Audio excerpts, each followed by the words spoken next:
Hello there. It's a Friday afternoon and thank God it's Friday. Right now, andito ako sa heart of the city. If the city has a heart. I did a few transactions. I met a couple of friends. Ate Jack and Mom Claire. And now I only have one last transaction before I try to head back home. Marami pa akong kailangang gawin, paperworks, computer works, which I do not have at home because we do not have a computer monitor at home. I just use my good old cell phone. So reports, which I haven't had a chance to do inside the office kasi nga nagka-counter ako. So I will try to do that tonight kasi bukas may klase ako. May klase na naman ako. 1 p.m. to 5 p.m. Would you believe that? Would you believe that?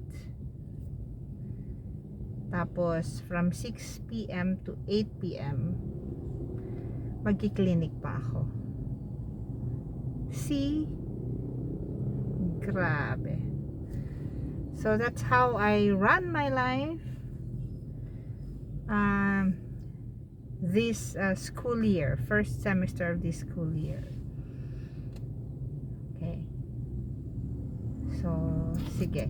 I will try to make kwento as we move around.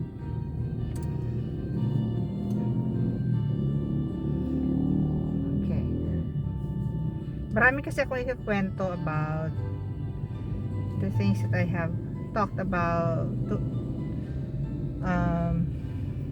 tawag nito, discussed with my husband, and yung mga natutunan ko rin from my daily activities, daily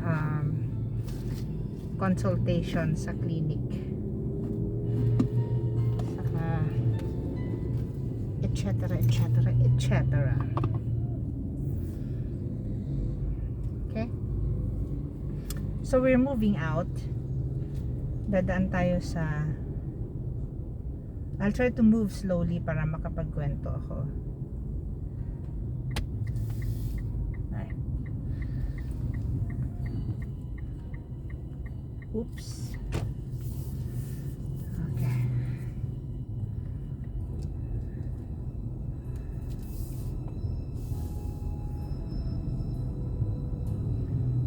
If you walk away from me today. Okay, so we are turning right to Mindanao State University.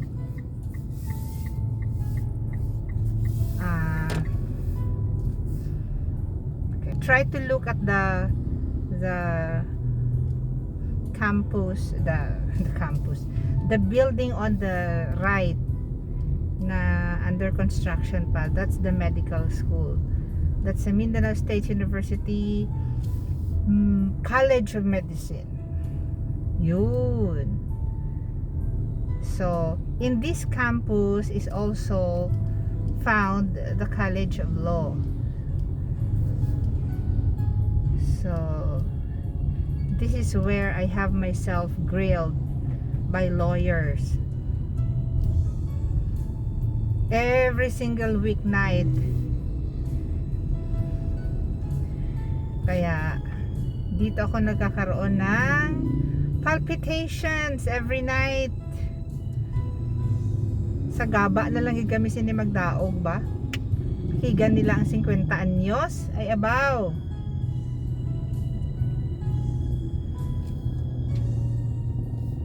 Sige, akigin nyo ko kay tubuan ka mo hubag-hubag. Sige, agi ka na, sir. Okay, so ito. Ito na ako mag-park sa kabila.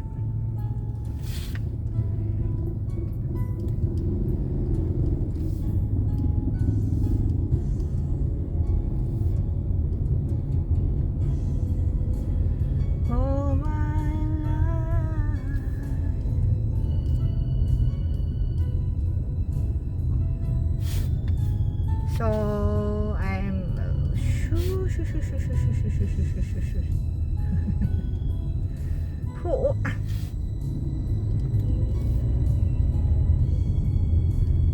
So I'm rolling down Laurel Street. Okay, so this is one of the busiest street in General Santos, Laurel Street, especially during school days and weekdays. Kasi isa ito sa mga main roads, main streets ng city.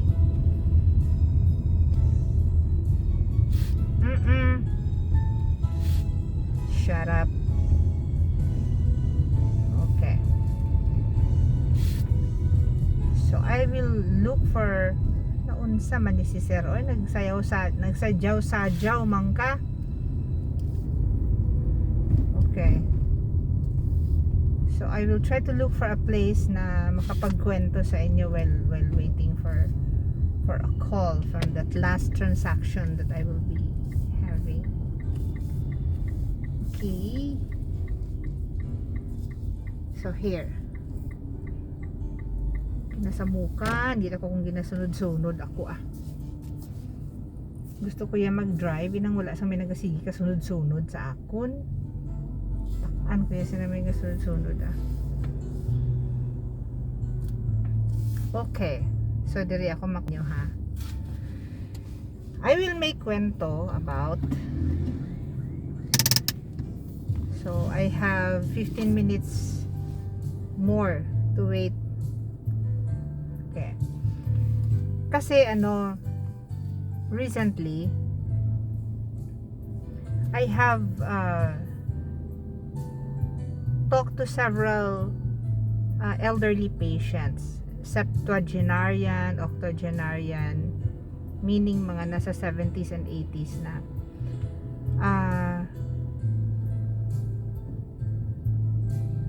Tapos isa lang ang napapansin ko sa kanila.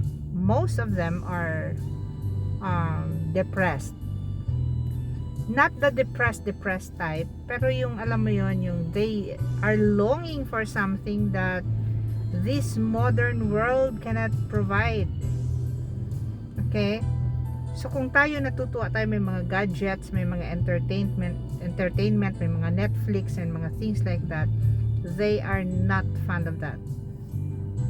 They do not take pleasure in that.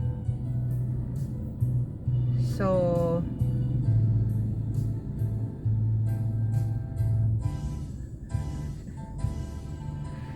they do not take pleasure in that. So tawag nito, napapansin ko, they would come to my clinic and would talk to me about a lot of symptoms. Hindi ako makahinga, inuubo ako, may fever ako, wala akong gana kumain. So they would nanghihina ako, no, nahihilo ako. And hindi lang minsan, pabalik-balik yan. And when I probe deeper sa kanilang mga nararamdaman na symptoms, makikita ko na hindi naman talaga yun yung nararamdaman nila. Minsan during the course of our conversations, nakakalimutan nila yung symptoms. So ako kasi maldita lang din talaga ako sa mga kaedad ko at sa mga younger than me, or sa mga siguro up to 5 years older than I am. Maldita talaga ako. I will really lock horns with you. Tapos firecracker din ako pagka ayoko ng idea mo, ayoko ng if you push your idea too far, nagiging firecracker ako. So but with elderlies, I can be very patient. Tapos I can listen attentively. So and I don't know, maybe gift sang Ginoo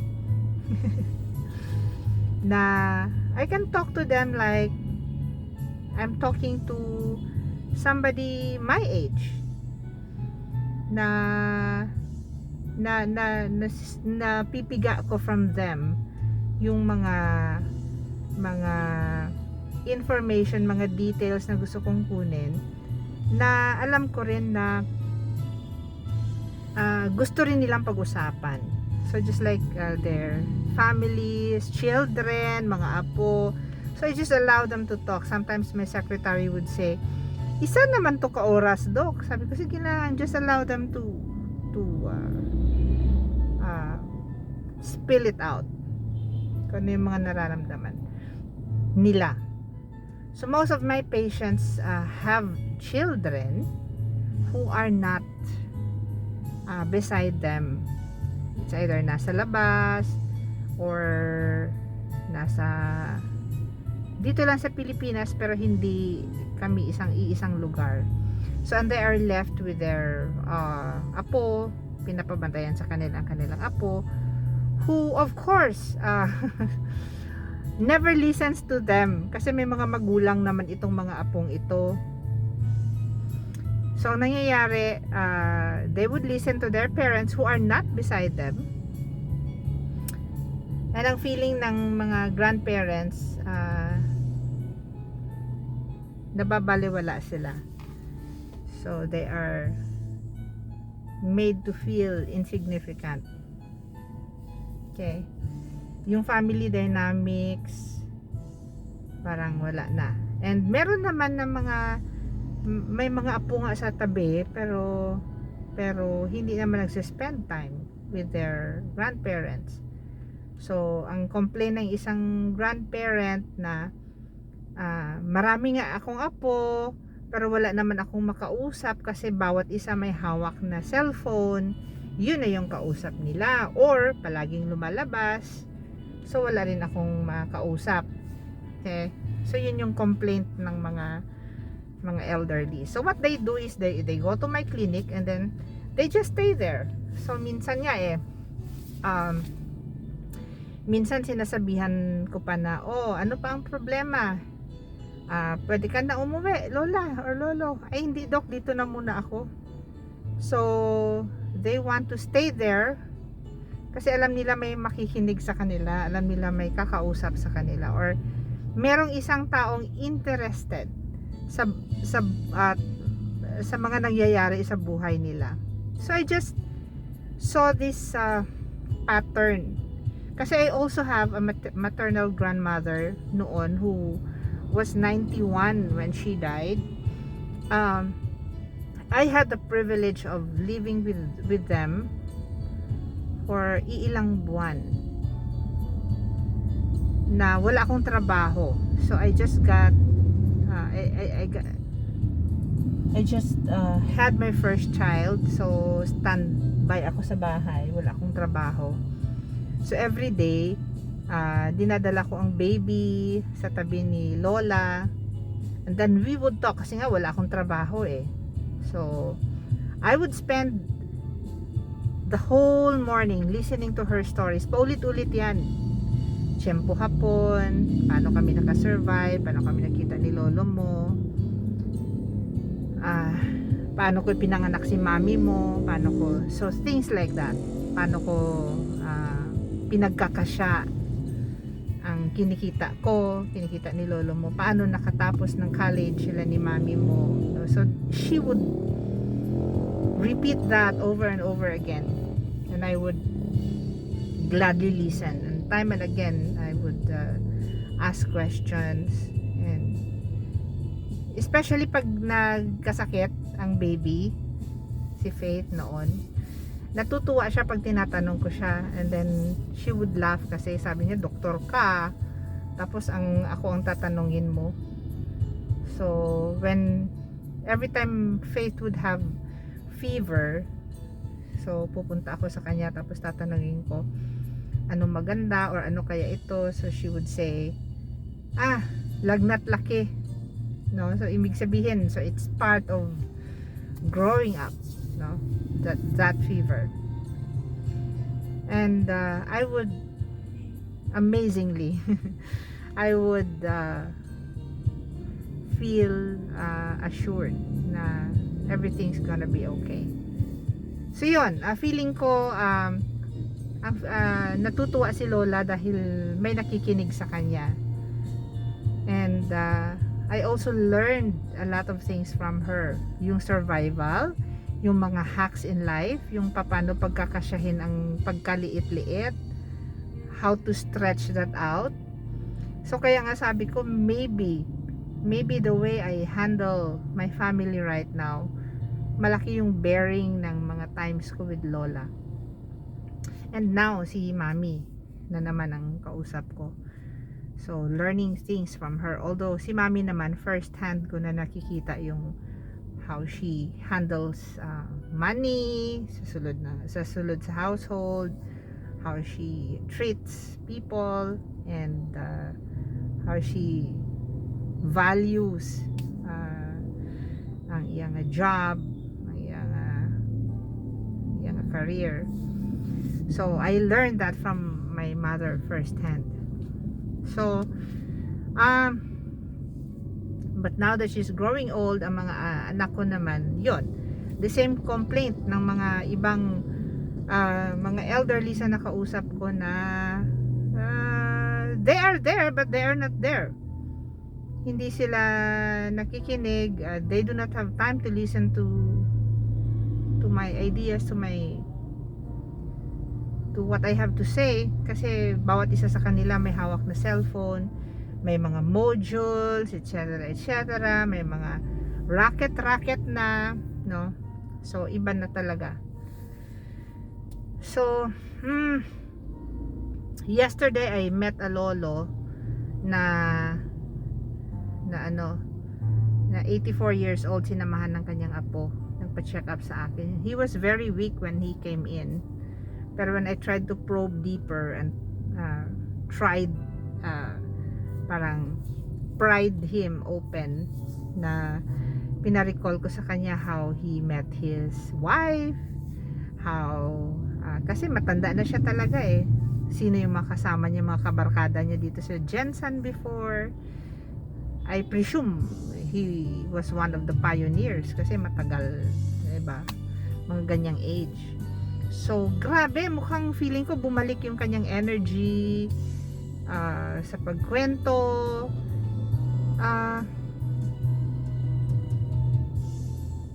He had fun recalling his past. Pero yon, mas nakakalimutan nila yung recent na nangyari sa kanila more than their past. Mas vivid and clear ang kanilang past for them. And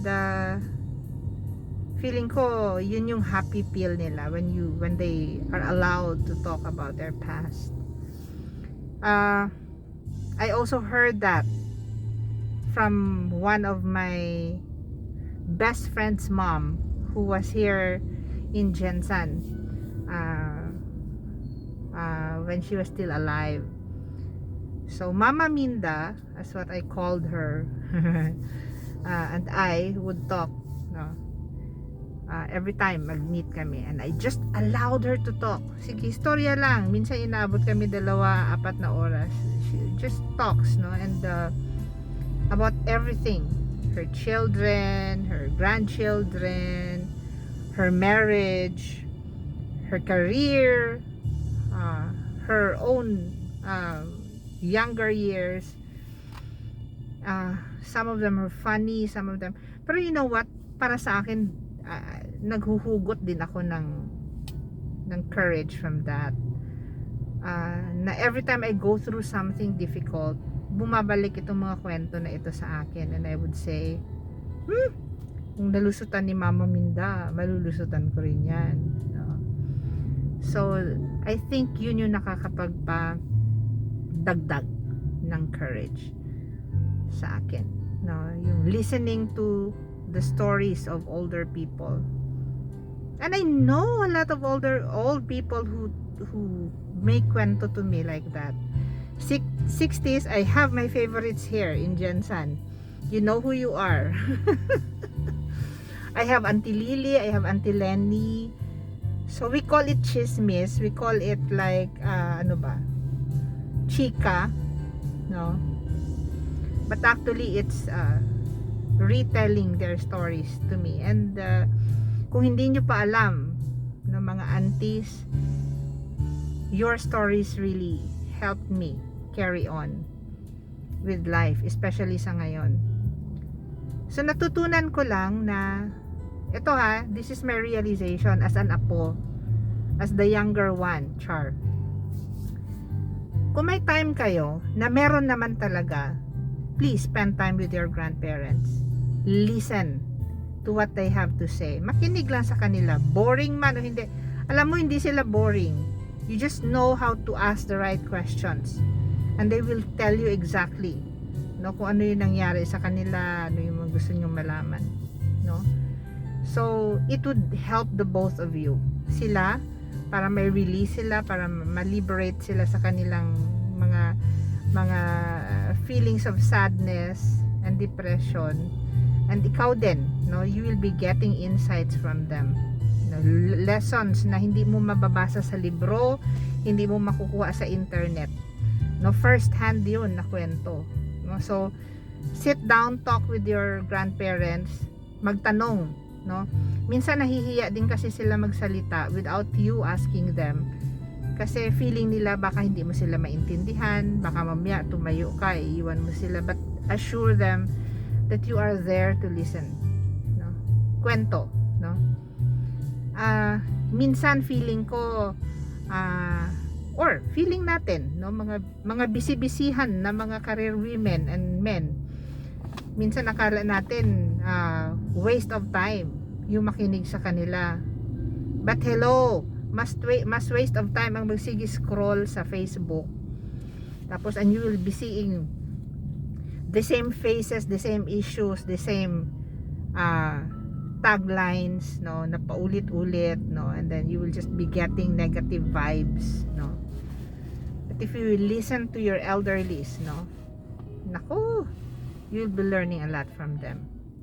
So start, no, if you have your grandparents beside you, kausapin nyo naman sila, no, go to them, no, magdala kayo ng merienda, for example. Wag lang yung masyadong matamis, merienda, and then tanong, Lola, nung panahon mo gaano ganito, and they would gladly tell you, no, para siyang, no, it will just unfurl before your eyes, no, yung beauty ng kanilang mga buhay. So I think that's a challenge, no, kung gusto nyong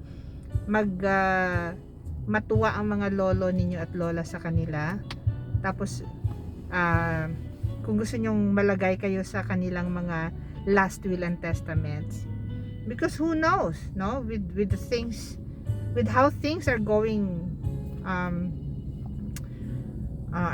through sa mga araw na ito, sa present day, no, I mean, hindi mo alam, bukas makalawa wala ka na or wala na sila. So ano pa inaantay natin, no? So you go to your grandmothers and grandfathers and talk to them. Tell them how much you love them. Tell them how privileged you are na naging part ka ng kanilang lineage. Okay? So yon. Ano pa ba? What else do I have to say? And secondly, ito pa pala. Ito naman yung usapan namin ni husband. Sabi ko, tayo, itong mga hindi na ako reproductive age ha. I mean, itong mga middle-aged, we have been preparing for our retirement. Financially, may mga insurances tayo, may mga St. Peter, Forest Lake. We have been preparing for that. Pero you know what? There's one thing that we have not prepared for. In ang growing old together, ang concept kasi natin, especially Filipinos, so the concept that we have in mind is that when we grow old, we will have all our kids around us, to take care of us, to cook our meals, to wash our clothes, to walk us around. Pero alam nyo, haven't you realized na we are now becoming more like the United States or the Western countries? Ang mga anak wala na, no? May 10 anak ka man o isang anak, pareho lang nawala yan sila sa tabi mo when the time comes. Okay, mag-a-abroad yan, maghanap yan ng greener pasture, no? Iiwan ka, no? So and there will be nobody left but the two of you, kayong mag-asawa lang. Okay, so and I have seen a lot of elderlies dito sa subdivision namin na 70s, yun, 60s and 70s, tapos silang dalawa na lang ang naiiwan, yung empty nesters. We have been hearing that term for a long time already. Empty nest, no? Meaning wala nang laman ang nest kasi lumipad na lahat ng mga inakay. So it's the mother bird and the father bird who are left alone sa mga bahay-bahay nila. So sabi ko, nag-change na rin yung dynamics natin na pagka lolo and lola, may mga apo, mga anak sa paligid. No, it's not that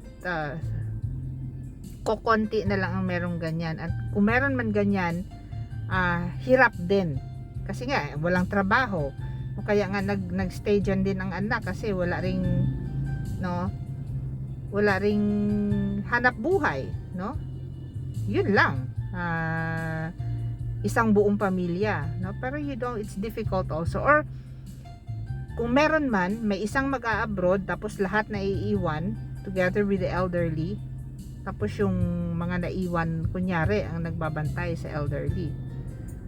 But mostly, no, kalabanan, no, sa Ilonggo, pakalabanan sa mga nagpatapos sa ilang mga bata, ginabiyaan man sa ilang mga bata, kay man ma-abroad, no, mangita sang trabaho sa Amerika, sa Canada.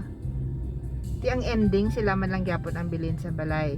Or ma-hire sang helper nga mabantay sa ginikanan. Pero you know what?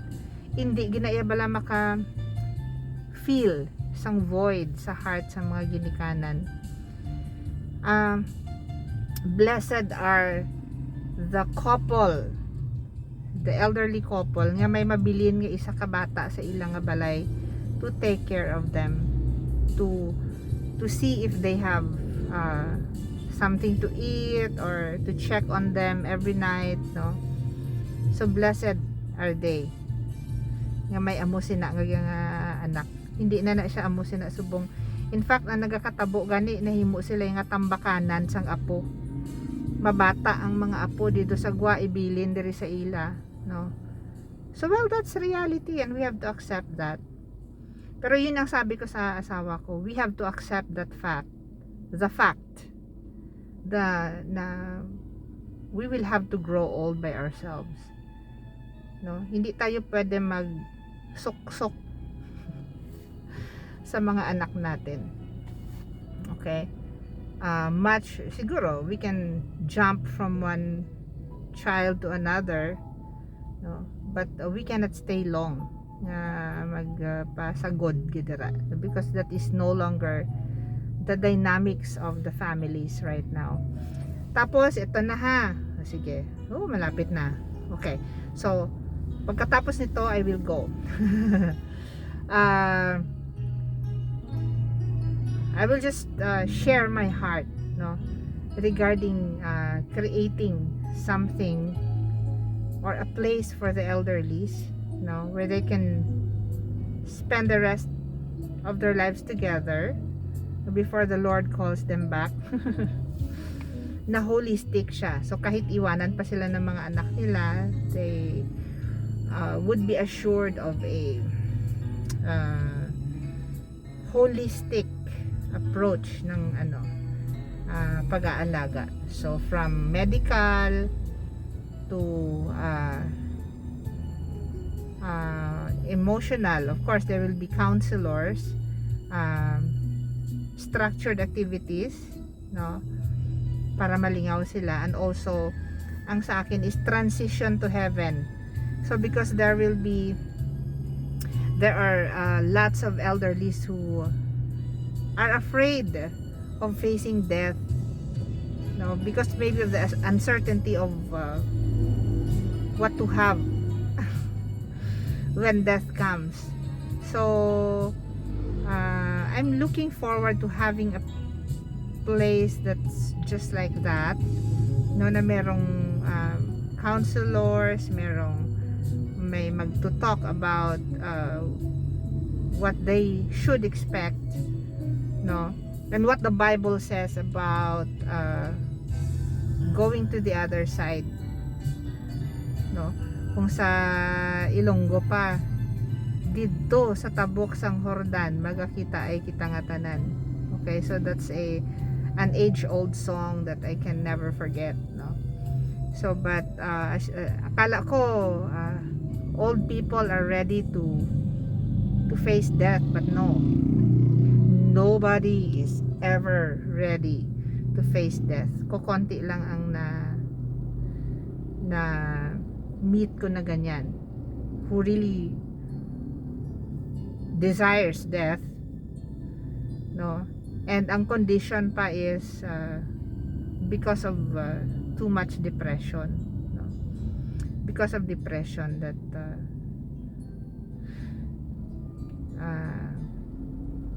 they longed to die. Pero yung normal, okay lang ang pakiramdam mo, kahit elderly, no, he would choose to live. Kahit hirap na yan, kahit naiinis pa yan sa mga anak, sa mga apo, they would still long to live. And of course, ang mga anak din, no, who would want their parents to leave them, no? Kahit dyan lang yan nakaupo si nanay, we would love to see her there, no? So yun, isa sa mga dreams ko, and I don't know how the Lord will materialize that, but I want to have a place, no, with a complete facility, no, for the elderlies. I want their transition from earth to heaven smooth, and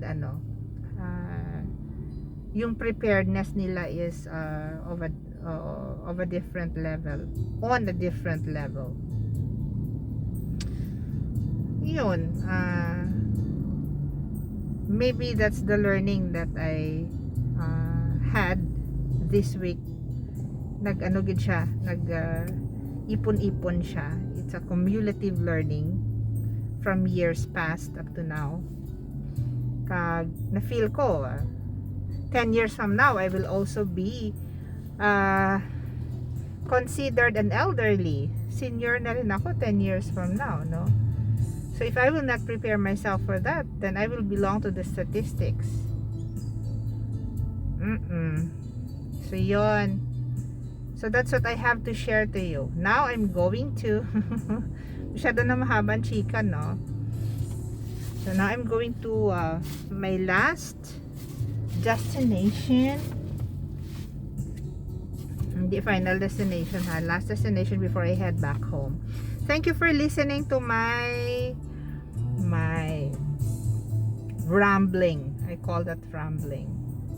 So I hope you learned something this afternoon, this Friday afternoon. You have the whole weekend to hug and love and show love to your grandparents. Goodbye, everyone.